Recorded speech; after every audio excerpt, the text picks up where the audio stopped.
The views and opinions expressed in this program are those of the guests and do not necessarily reflect the official policy or position of the hosts and creators of this program.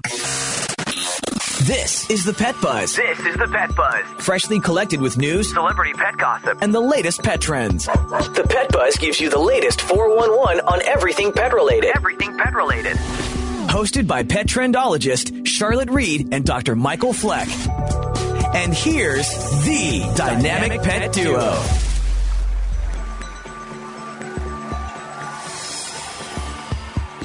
Greetings from our studios on the Gulf Coast of sunny Florida. Well, you know, at this time of the year, we're experiencing a lot of rain and thunder showers in the southeast as it's hurricane season. I always say take care of your pets by checking the weather report each day and planning ahead. So I'm going to give you some ideas. So when it's going to rain, I keep the blinds closed and I turn up the TV so the dogs don't hear the outside noise. You know, if you're away from home, you can even use Google Home or Alexa to turn the TV on and increase the volume, which I think is fantastic.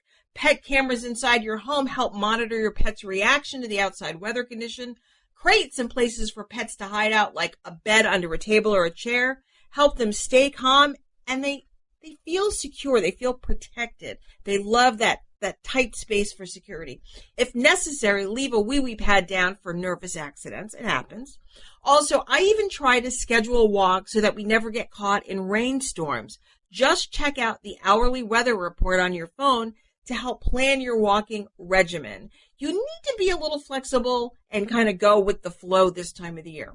So let me know how your pets are doing during the stormy weather season. Email us at team@thepetbuzz.com or post your comments on our social media channels. We always love to hear from you.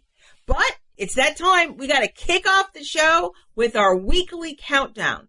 Well, in segment 4, Kylie Moore, content strategist at Digital Third Coast, on behalf of Lombardi Homes, is joining us to talk about which cities have adopted the most pets during COVID-19.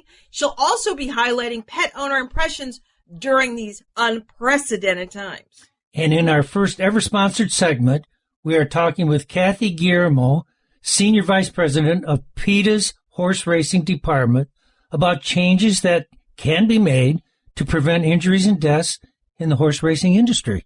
And in this segment of the show, don't miss my scoop about the latest celebrity pet gossip. And in Flex Facts, I'm talking about why you should never buy a dog from Craigslist. And in 1, I need to throw some numbers at you, so listen closely. So a new nationwide survey from Stonefield Organics, you know, they make yogurt and other dairy products that you can find in popular supermarkets and other retail outlets. Well, they found that 85% of Americans have sought sanctuary in the great outdoors during the COVID-19 crisis. Okay? Now, like I said, more numbers. 52% of respondents say a daily walk outside keeps them sane, and 50% frequently spend time in their yard or public park, which makes sense because you see that, right, Dr. Fleck? People are outside a lot more. Yep. The escape to the great outdoors also applied to the country's four-legged friends or family members, with 64% of respondents, that's more than half, saying they took more walks with their dogs during these unprecedented times. So despite the nation's appreciation of the great outdoors as sanctuary from the ongoing pandemic, most Americans, 56%, say they are still using harmful pesticides to treat their own lawns and green spaces. Additionally, 65% of playing fields in the U.S. are sprayed with these harmful pesticides, and sources of concern for chemical exposure at the time when many people and pets are relying on them as ever before. So basically, there's a lot of pesticides in these parks and these public spaces that we're going. So most importantly, and what's relevant to us here at the Pet Buzz, is that 77% of dog owners rarely or never wash their dog's paws after coming in from a walk outdoors, which means their furry friends track dirt and harmful chemicals and pesticides inside their home. So, joining us today to talk about health effects that harmful chemicals and pesticides can have on our pets is veterinarian Dr. Lisa Lippman. She is the co-host of a hugely popular podcast, Pets and Punchlines. She has appeared on Dr. Oz, Inside Edition, and more. Dr. Lippman, thanks for joining us today on the Pet Buzz. Thanks so much for having me. I'm really excited to be here. Say, do you think most pet owners realize that their pets are at risk to the harmful effects of pesticides? I think this is such a great question because there's so many new adopted pets, right? And so many hidden dangers. And I think that this is really one of them. And most actually don't. I mean, I didn't. And a recent survey by Stonyfield Organic actually showed that limiting exposure to pesticides was the lowest priority overall when describing the most important ways pets are cared for. So to me, again, it was surprising even to me. So it's really not something that they consider. Yeah, I mean, I saw that survey and I was surprised myself. So let's talk about how chemicals in these pesticides can hurt or injure our pets. Yeah, so I have seen this, myself working in emergency when pets eat fertilizer and things that owners are not aware of are in the fertilizer. And, usually they'll cause anything from nausea, vomiting, diarrhea. But if they get into the really toxic stuff, it can even cause seizures or death. So another thing, Dr. Lippman, is it true that studies have shown that dogs that are exposed to herbicide treatments have a higher risk of lymphoma?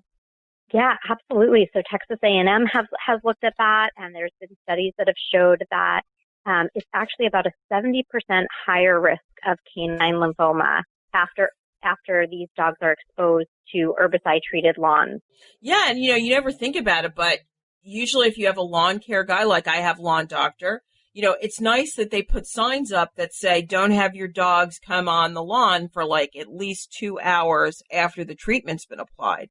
Yeah, and as an everyday practitioner, I see victims of this multiple times of the week.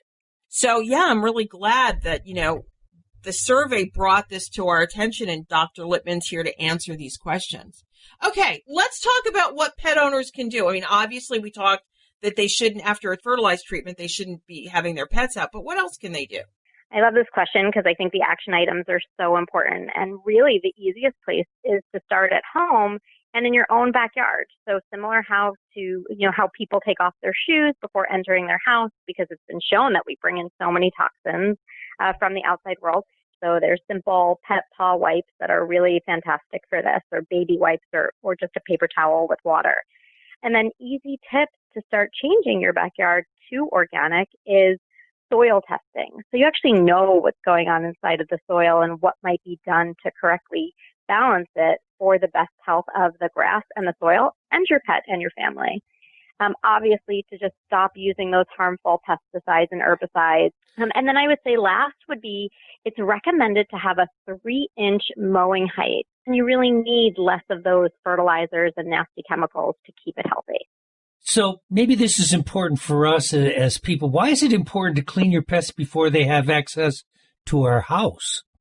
Well, what's interesting is, pets are so close to the ground and pesticides are just so easily absorbed in them as dogs and cats sniff their way through the world, so they're innate behaviors. So just being closest to the ground, sniffing the ground, chewing or eating the grass, or rolling in it and then licking their fur leave them quite susceptible. So cleaning your pets, before they enter their house for all of those reasons.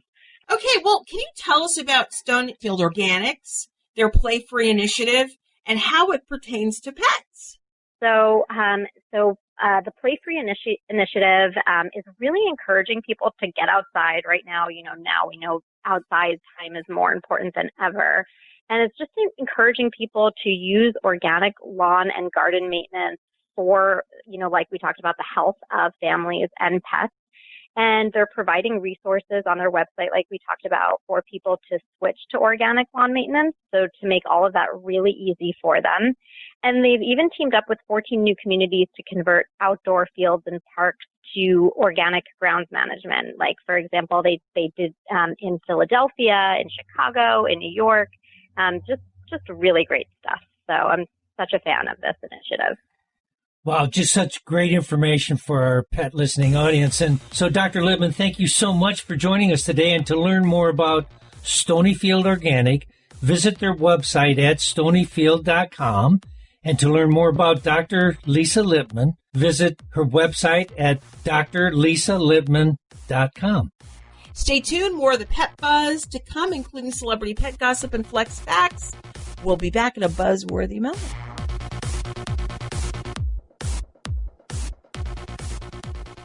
You are listening to The Pet Buzz with pet trendologist Charlotte Reed and veterinarian Dr. Michael Fleck. We would love to communicate with you via social media. Use the Pet Buzz social media channels on Twitter and Facebook to make a comment or ask a question. Post a picture of your pet on Instagram and tell us about his or her unique personality. You can also write to us at team@thepetbuzz.com. For more information about our show, our guests, and buzzworthy freebies, visit us at thepetbuzz.com. ThePet knows there's a lot in your life that you worry about. We want to make sure your pet's flea and tick protection isn't one of them. ThePet offers vet-quality flea and tick protection that has the same active ingredients as leading brands like Canine Advantix 2 and Frontline Plus, but that cost much less, which means you can give your pet total flea protection worry-free. And the best part is, you can get ThePet flea and tick topicals delivered right to your door when you shop on ThePet.com. ThePet, helping you and your pet live your best life.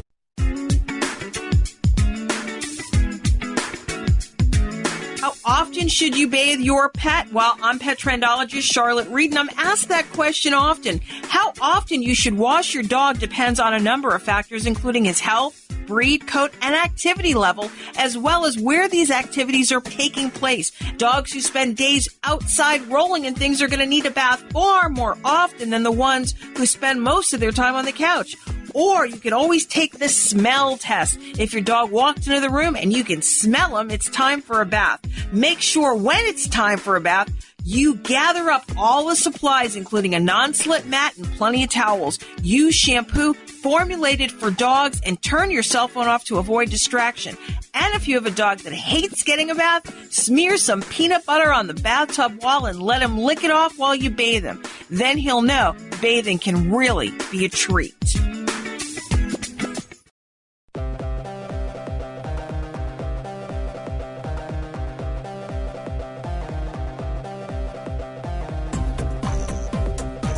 Thank you so much for joining the Pet Buzz. This show is hosted by the Pet Dynamic Duo. I'm pet trendologist Charlotte Reed. And I'm veterinarian Dr. Michael Fleck. Hey, it's time. It's that time. It's the scoop. It's celebrity pet news. Well, it seems there's more controversy at the zoo featured in Netflix Tiger Kings. Former owner Jeff Lowe announced earlier in the month that the zoo is closed permanently. The park was previously owned by Joseph Maladano Passage, better known as Joe Exotic, the eccentric star of the Netflix docuseries.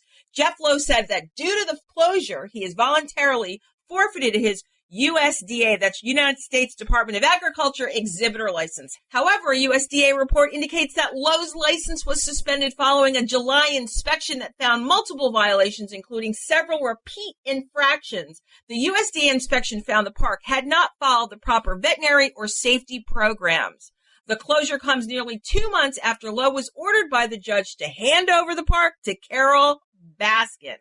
Baskin has offered to place the animals, but Lowe has declined her offer, explaining that the animals will be rehomed at his new Tiger King Park, which is set to open in Thackerville, Oklahoma in September. There, Lowe plans to film a new reality series alongside his wife, Lauren. According to Lowe, the new park will, at least for the foreseeable future, be a private film set for Tiger King-related television content for cable and streaming services. Also note that Lowe was recently sued by the state of Oklahoma for back taxes in the amount of $55,000, but said the delinquent taxes were a result of Maladano Passage's mismanagement of the zoo when he was in control. To remind you that earlier in the year, Maladano Passage, or Joe Exotic, as I like to call him, was sentenced to 22 years in prison after being found guilty in 2019 for paying a hitman only $3,000 to kill Baskin. He was also found guilty on multiple charges of violating both the Lacey Act for falsifying wildlife records and the Endangered Species Act. The Tiger King was a hot show, but this is a hot mess. And now what you've been waiting for, Flex Facts. Welcome to Just the Facts. Just the Facts. Fact or fiction? Just the facts, ma'am. You want answers. I want the truth. It's going to take long. You got the time.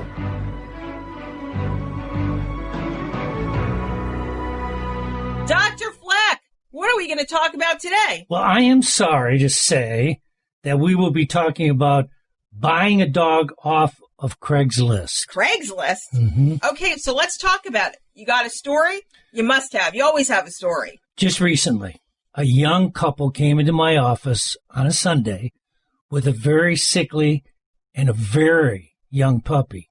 It appeared to be more along the lines of the Beagle breed. Mm-hmm. They wanted a Shiba Inu, but decided to purchase a dog, a Beagle, off of Craigslist. Frankly, I didn't want to ask them because I had to deal with the realities of a sick dog in front of me, a sick puppy, very young. It seems that the couple were given an address to meet the seller. They thought that they were going to a home. They were surprised to find out the address of the drop or the exchange was a Publix parking lot. Really? They handed over $700. That's a lot of money. And were given a small, very sick puppy. Okay, so did they get any paperwork? They were given a Xerox copy of a vet invoice from another state with limited information, such as no sex of dog, no breed, no age. I seriously doubt it was for the dog that I was looking at. They received no bill of sale, no health certificate, no legitimate vaccination record, no kennel club transfer paper. It seems all they got was a sick puppy. A sick puppy. So I want to tell you that while I was pretty angry at the backyard breeder, I was also disappointed at the young couple. The media reports that Generation X, Y, and Z, of course, and this couple fits into this grouping, are always so engaged using social media, using Google to research. Kind of ask the question, why didn't they look up how to buy a dog from a reputable breeder? You know, that's such a great question, and one that people just do not do.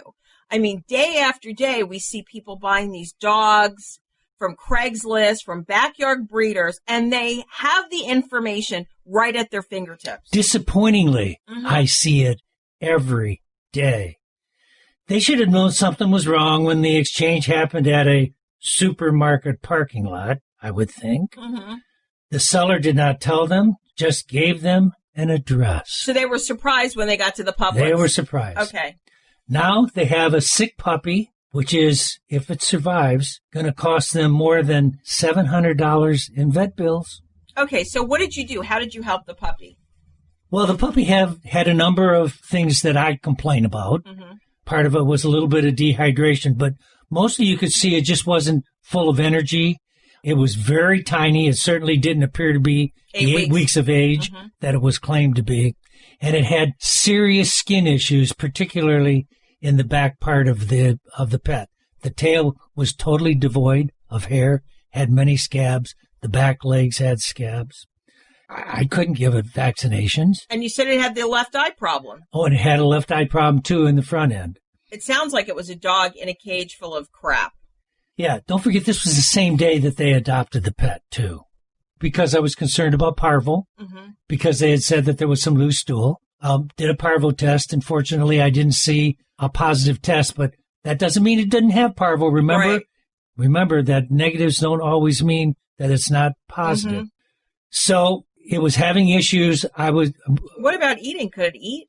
I mean, if it was taken away so young from its mom. It wasn't eating much, and I gave them some advice about maybe some strained baby food with a syringe and provided them with syringes, etc.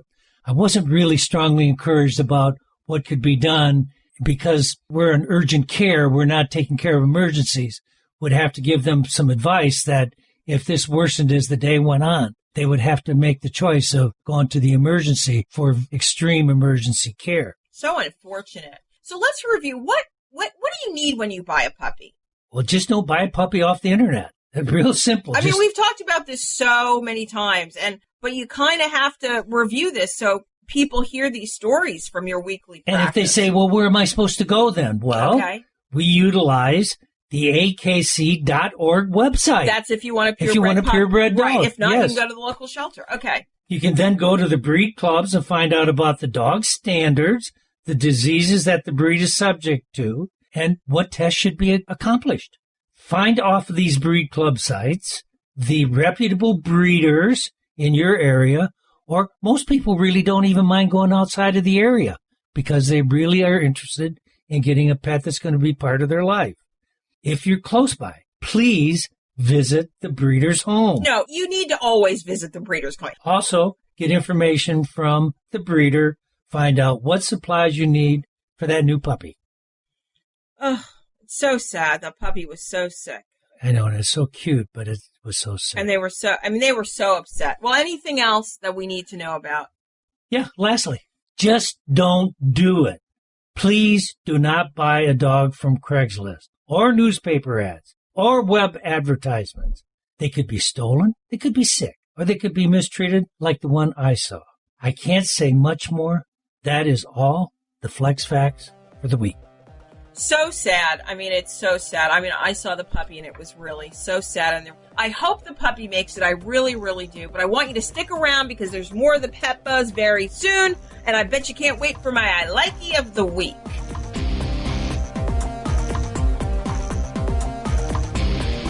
Does your pet have dry, flaky, and itchy skin? Do you find yourself visiting the veterinarian repeatedly because Fido or Fluffy has skin allergies or ear infections? I love animals and want my pets to be healthy. So I asked our vet, who recommended EpiPet Ear Cleaner. It's super simple, and it even smells good.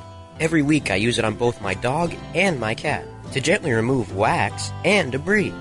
I even told my friend Aiden to try EpiPet on his dog Sophie, who always had red ears. But not anymore. Now we both have happy and healthy pets. Thanks, EpiPet. Developed by a veterinarian, EpiPet is a revolutionary, high-performance skin and ear care product line made with the finest natural ingredients. EpiPet, for you and your pet, means better pet health. For more information, visit epi-pet.com.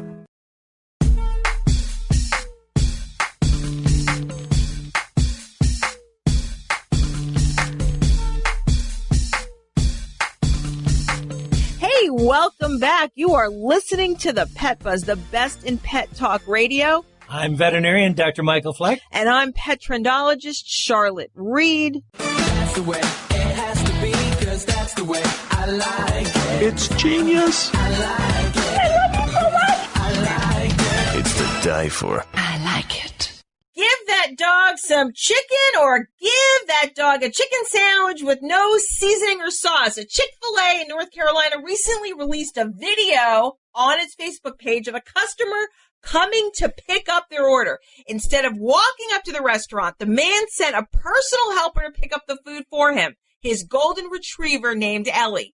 Apparently, the customer and his dog are regulars at Chick-fil-A. While their post was captioned, "Using our mobile app for curbside delivery has never been more fun or easy. Just ask Ellie. She loves running to meet the team member, delivering her food and carrying it back to her owner, Nick, who waits in their curbside parking space."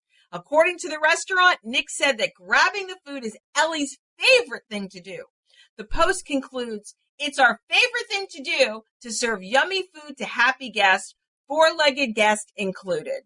So place your curbside order today and make your favorite part of the day getting Chick-fil-A just like Ellie. I thought that was great. One of the coolest videos I've ever seen. Absolutely. So this post was shared 23,000 times and has received 13,000 comments. Based on the replies, it seems that many commenters were most impressed that Ellie didn't stop halfway through the parking lot and just eat the Chick-fil-A herself. I bet you Hannah would have eaten that Chick-fil-A. No question. Hannah is our golden retriever. Anyway, check out the video on our social media channels. You're going to love it and maybe get a craving for Chick-fil-A. Better yet, teach your dog to carry your Chick-fil-A takeout. Okay, well, our next guest is holding for our sponsored segment. Well, the 146th Kentucky Derby will be held at Churchill Downs in Louisville, Kentucky on September 5th, 2020. The first time it will not be held on the first Saturday in May since 1945. To protect against COVID-19, a series of safety protocols have been put in place. But according to our next guest, much more needs to be done to protect the horses at the track. And joining us today is Kathy Guillermo, Senior Vice President of PETA's Horse Racing Department. In her role with the organization, Guillermo works to expose and end exploitation of horses by the racing industry. She has overseen the release of multiple horse racing investigations that have exposed the deaths of young horses at thoroughbred auctions, the slaughter of U.S. horses in Canada, Japan, Mexico, and South Korea, and the misuse of medication by horse trainers, which led to the introduction of federal legislation. Her work has resulted in formation of horse racing's first ever industry-supported retirement programs for horses. Kathy, hello, and welcome to the Pet Buzz. Very happy to be here.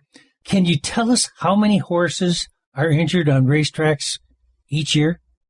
Hundreds and hundreds of horses are injured on racetracks every year in the U.S. and in North America. And in fact, it's almost a way of life in racing these days. That's how it's become. Even more disturbing, more than 3 horses die every single day on racetracks in the United States. It's so sad. It really is. Well, there have been so many injuries and deaths, especially at Santa Ana. What do you think is causing a lot of these injuries and deaths? Well, there are multiple causes for it. And the crazy thing about what happened in California last year was all the public attention it got. But it actually goes on at every track in every state where there is racing in America. And what we know about the causes has to do with the use of medication. More than 90% of horses who break a leg on a racetrack, it's found that they have a pre-existing injury at the very site of the break. So injured horses are being put on the track to race. And we know this happens because the overuse of medication.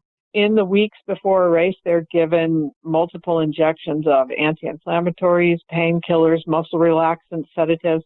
So by the time the horse gets out on the track, he's not even feeling that injury. So he's not showing it.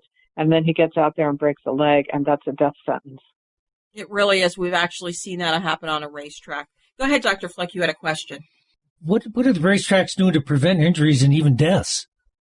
Not enough is the short answer. We're seeing changes for the first time in California, the most changes to protect horses than we have seen in a generation because they've been under public scrutiny and under the scrutiny of legislators. But most racetracks just look at this as collateral damage. It's too bad. They kind of shake their heads. It's sad, but then they don't do anything.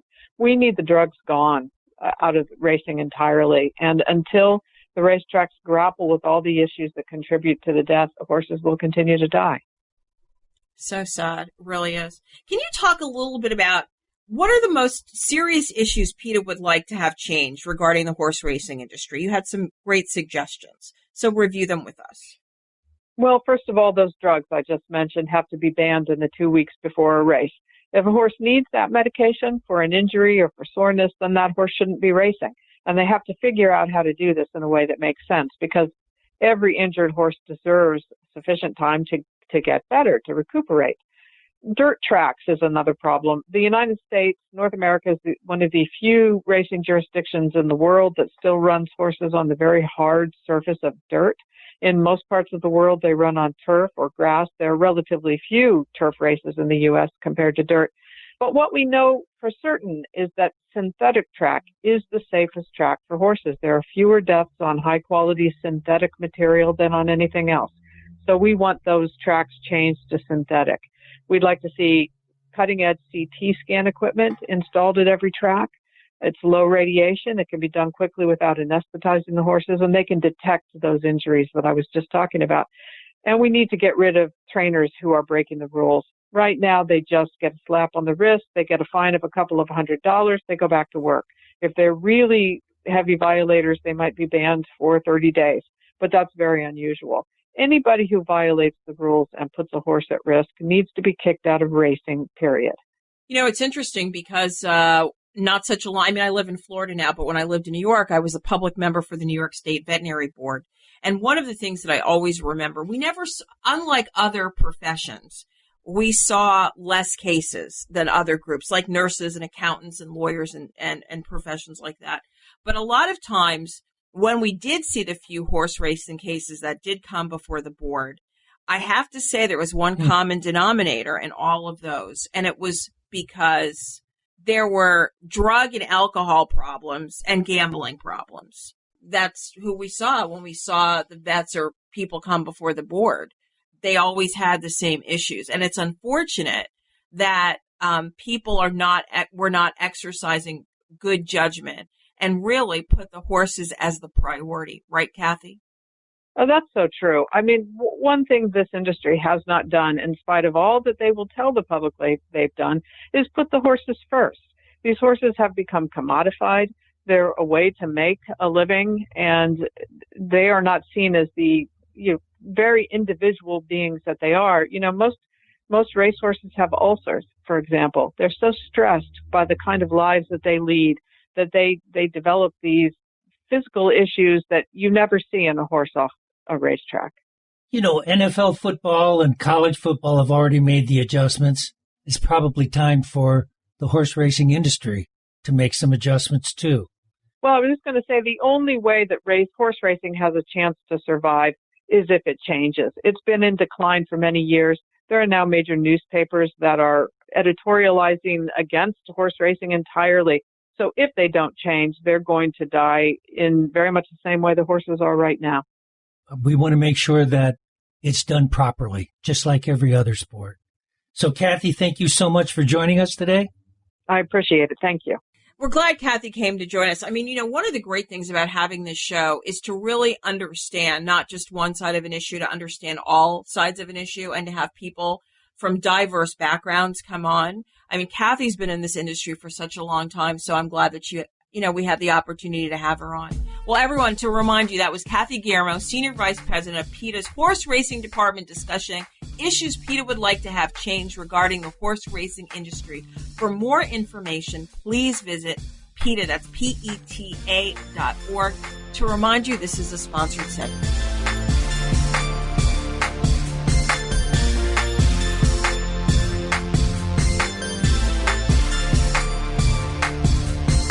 You are listening to The Pet Buzz with pet trendologist Charlotte Reed and veterinarian Dr. Michael Fleck.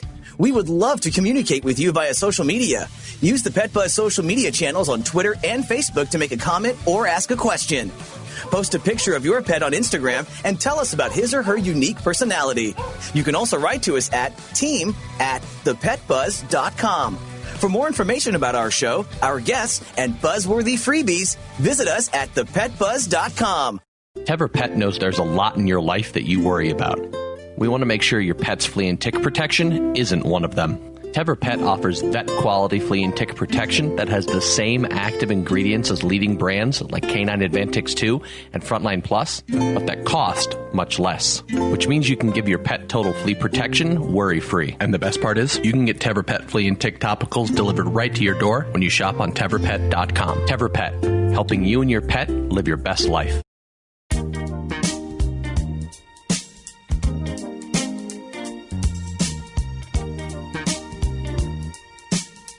I'm pet trendologist Charlotte Reed. And I'm veterinarian Dr. Michael Fleck. We are urban, suburban, and country. And now, Pet Buzz news from around the globe. Hey, now it's time for global pet news. Well, on the international front, giant panda Mei Xiang gave birth to a cub at the Smithsonian's National Zoo last Friday, August 21st at 6:35 p.m. Animal care staff watched as Mei Xiang picked the cub up immediately and began cradling it and caring for it. The panda team heard the cub vocalize and glimpsed the cub for the first time briefly immediately after the birth. They are monitoring Mei Xiang and her cub via the zoo's panda cams. A neonatal exam will be performed when the keepers are able to retrieve the cub, which may take a few days, and the sex of the cub will be determined at a later date. According to the reps of the Smithsonian Zoo and Conservation Biology Institute, giant pandas are an international symbol of endangered wildlife and hope. And with the birth of this precious cub, we're thrilled to offer the world a much-needed moment of pure joy. Additionally, because Mei Xiang is an advanced age, she's old, the scientists knew the chances of her having a cub were very slim. However, they wanted to give her one more opportunity to contribute to her species' survival. It seems that female giant pandas are only in estrus or able to become pregnant for 24 to 72 hours each year. To determine the optimal time for artificial insemination, the zoo's expert team of panda keepers and behavioral scientists had to closely watch the panda's behavior and assess her hormones to see if she was ovulating. This is really cool, though. She is the oldest giant panda in the United States and the second oldest documented in the world to give birth. This is the first time a zoo in the United States has experienced a successful pregnancy and birth via artificial insemination using only frozen semen. Mei Xiang has given birth to 3 surviving cubs, including Bei, who was off to China in November in 2019. I was one of the people who got to see him off in his final days at the National Zoo. It was fantastic. And then he flew via FedEx. That was super cool. As part of the zoo's cooperative breeding agreement with the China Wildlife Conservation Association, all cubs born at the zoo moved to China when they're 4 years old. The zoo's current cooperative breeding program expires this year, December 2020. But we want to congratulate Mei Xiang and the Smithsonian's National Zoo and Conservation Biology Institute. Well, let's move on to our next guest. The love we get from our pets helps to increase oxytocin, reduces anxiety, and helps quell depression. It's more important than ever, especially during this COVID-19 crisis. It's no wonder that so many Americans have considered welcoming a new pet into their family's home during these trying times. But I want to know, I'm curious, which cities are the most interested in doing so, or which cities have adopted the most pets? Well, joining us today to talk about which cities are adopting the most pets during COVID-19 and more is Kylie Moore, content strategist at Digital Third Coast on behalf of Lombardo Homes. So Kylie, Charlotte and I wish to welcome you to the Pet Buzz today. Thank you for having me. Hey, before we get started, what inspired Lombardo Homes to create the study, and how did you conduct your research? So we did a lot of thinking about what life has been like during the COVID-19 pandemic, but we wanted to find a more positive story than what we've been seeing, and figured what's more positive than a story about pets being adopted.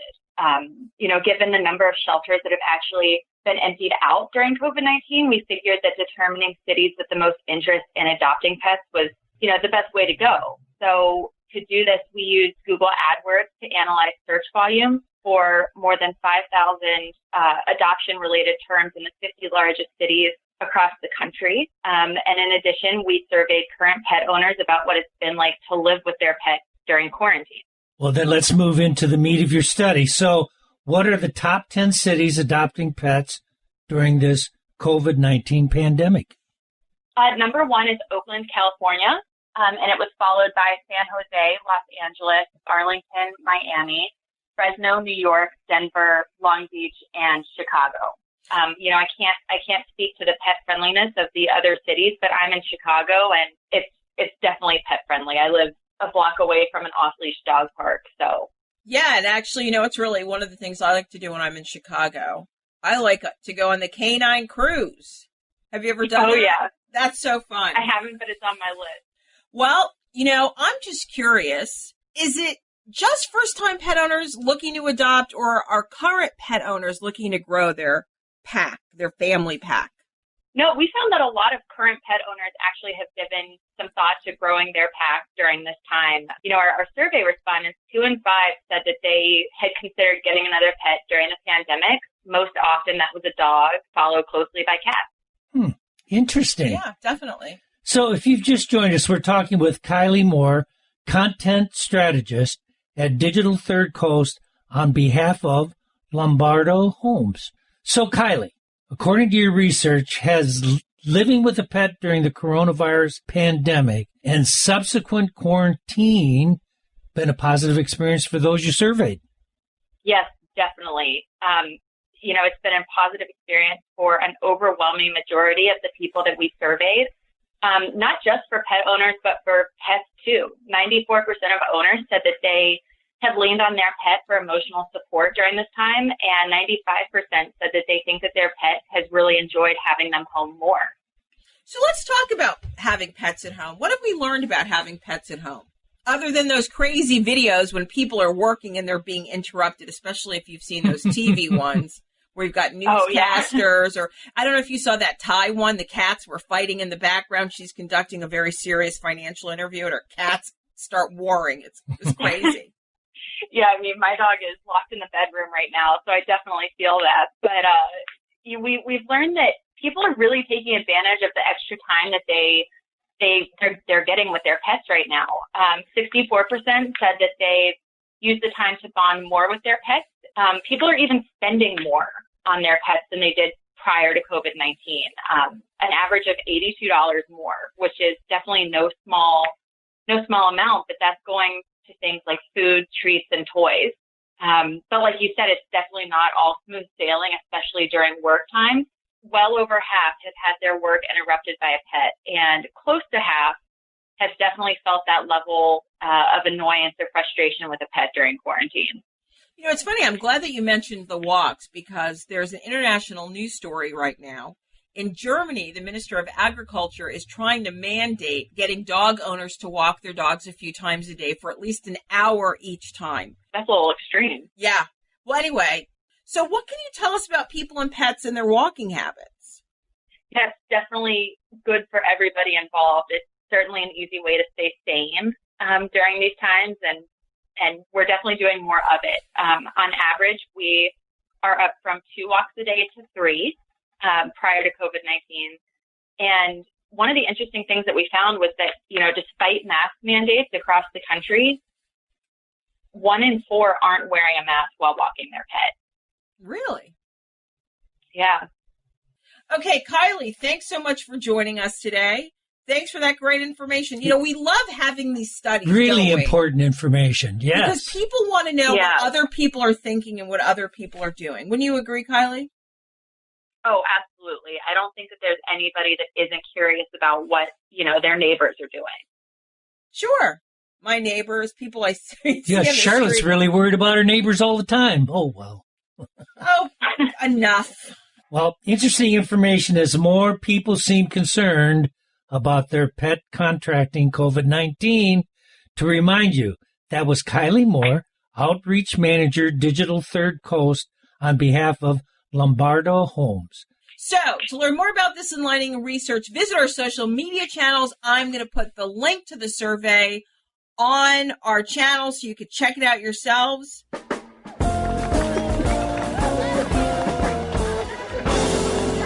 Okay, everybody, that's a wrap. Oh, no, is it that late already? It's time to wrap up the show. But before we go, we want to give you a preview of next week's show. Next week, we're going to talk about KY Derby and Dr. Fleck. Thank our guest. Yes, special thanks, Dr. Lisa Lippman, Kathy Guillermo, and Kylie Moore. And, of course, we must always thank our sponsors, the Animal Medical Center of Bradenton and EpiPet, making better skin, coat, and ear care products for healthier pets everywhere. If you have a question, write to us at team@ThePetBuzz.com.